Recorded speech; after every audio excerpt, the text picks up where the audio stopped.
My friends, 1 Peter 4, 1 and 2 says, "Since therefore Christ suffered in the flesh, arm yourselves with the same way of thinking. For whoever has suffered in the flesh has ceased from sin, so as to live for the rest of the time in the flesh, no longer for human passions, but for the will of God."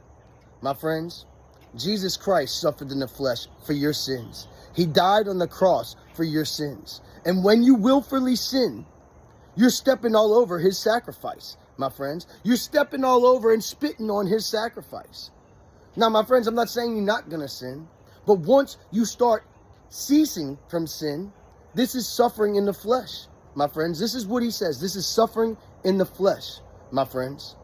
And my friends, once you start suffering in the flesh and crucify your flesh and stop doing what you want, and you start eliminating your human passions, and you start living for the will of God, my friends, the things that you were going after, those human passions that you thought would be fulfilling to you, will have nothing will compare to what you start to feel, the fulfillment that you start to have once you start living the will of God, once you start living the life God our Father created you to live.